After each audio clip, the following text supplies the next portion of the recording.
आपका एक सवाल था कि मनुवाद क्या है। मैं मनुवाद बताना चाहता कि मनुवाद क्या है।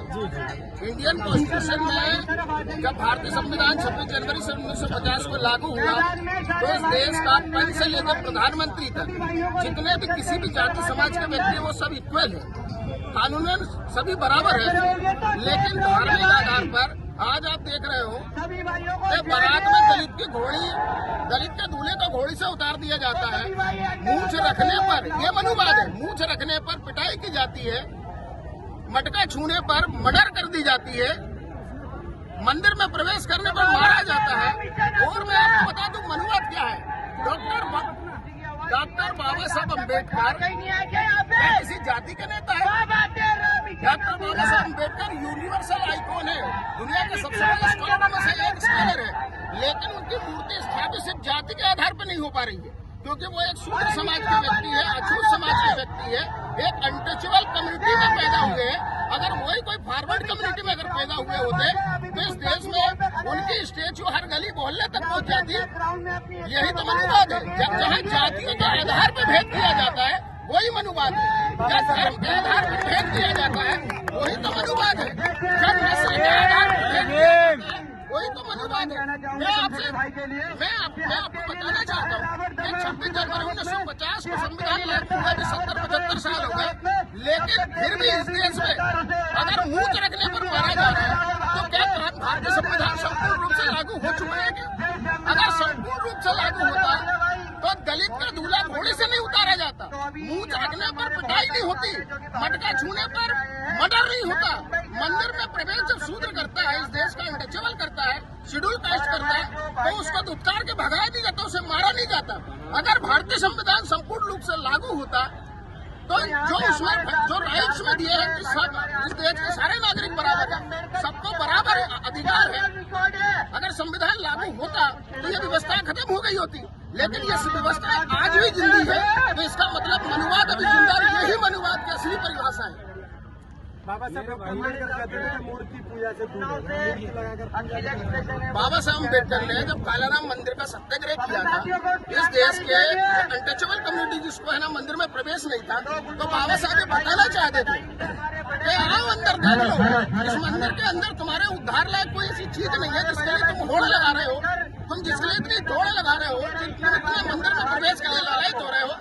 बाबा साहब अम्बेडकर दिखाना चाहते थे समाज को, इस अनटचेबल समाज को दिखाना चाहते थे कि आपका उद्धार जो मंदिर के अंदर जो मूर्ति स्थापित है, जिससे आप अपने भाग और तकबीर और तस्वीर बदलने का आप सोच रहे हो, ऐसा कुछ नहीं है, आप देख लीजिए। इसीलिए वो दिखाने उन्होंने बोला था कि मूर्ति पूजा से आपका उद्धार नहीं होगा।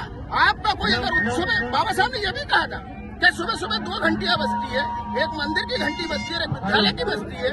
अगर आपका बच्चा विद्यालय जाएगा तो पढ़ लिख कर डॉक्टर, इंजीनियर, वकील बनेगा, इस देश का राष्ट्रपति, प्रधानमंत्री बनेगा, IAS, IPS, PCS बनेगा, और इस देश को विकसित राष्ट्र बनाने में, इस देश को उन्नत राज्य बनाने में आपके वर्ग, आपके परिवार की भूमिका होगी।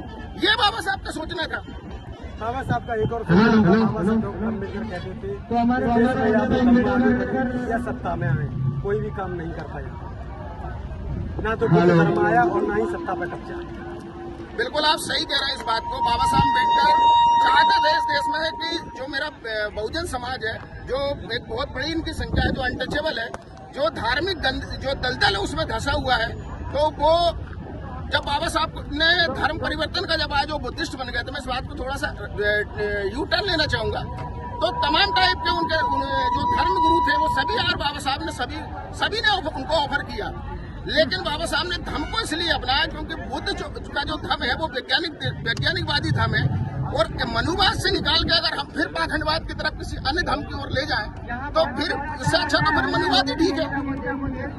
इसलिए बाबा साहब धर्म की तरफ ले जाना चाहते थे, लेकिन जब उन्होंने इस चीज को स्टार्ट किया तो उन्हें लक्ष्य रखा था कि हम 10 साल के अंदर भारत को बौद्धमय बना देंगे, और यही मनुवादी फिर वो देखो कोई बात नहीं, इन्हीं मनुवादियों ने षड्यंत्र करके और बाबा साहब को है ना कहीं न कहीं ये आरोप पूरा देश लगाता है कि उनके मर्डर कर दिया गया या उनकी हत्या कर दी गई है।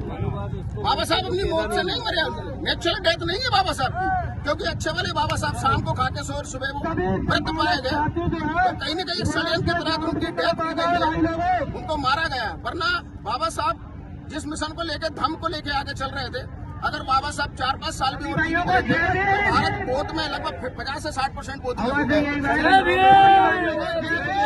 संगठनों में बटा हुआ है समाज, क्या सत्ता की ओर जा पाएगा? जाएगा, बिल्कुल जाएगा, कब जा पाएगा? बहुत जल्द जाएगा।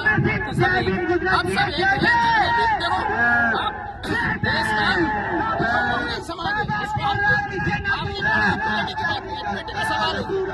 इस देश का यादव, मोदी, गुजर, नाई, धोबी, यहाँ तक के आदिवासी और शेड्यूल कास्ट की प्लेस में बैठे हैं। आप पूरे देश के अंदर देख रहे होंगे, बाबा साहब के लिए सब एकजुट और एक मंच पे है। और अभी पिछले बार जब लोकसभा में चुनाव हुआ था और जितने भी सांसद चुन के आए थे, जो बहुजन समाज 85% बहुजन समाज के लोग थे, आपने देखा होगा संसद के अंदर जय भीम, जय भारत, जय संविधान के नारे लगे। और उससे भयभीत होकर संसद में एक नया कानून बना दिया कि आप यहाँ स्पीच नहीं दे सकते। बाबा साहब का नाम लेना भी स्पीच है। तो इस बात से आप महसूस कर सकते हैं कि बाबा साहब का खौफ कितना है, उनका नाम का खौफ कितना है। तो नाम लेने पे भी बेल लगाया जा रहा है।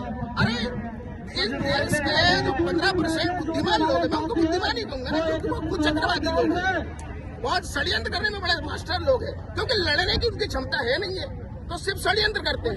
अरे मैं उनसे कहना चाहता हूँ कि जिस जगह पे आप बैठे हो वो भी भारतीय संविधान की वजह से बैठे हो। आपके जो बहन बेटी अगर पढ़ लिख के IAS और SP कलेक्टर DM सांसद बन रही है, तो ये भारतीय संविधान की बदौलत बन रही है। महात्मा ज्योतिराव फुले, सावित्रीबाई फुले के संघर्ष की बदौलत बन रही है। भारत के प्रथम महिला शिक्षिका है जिन्होंने इस देश में नारी को पढ़ने का अवसर दिया। अगर महात्मा ज्योतिराव फुले और माता सावित्रीबाई फुले अगर इस देश में हार्वर्ड वर्ग की जो महिला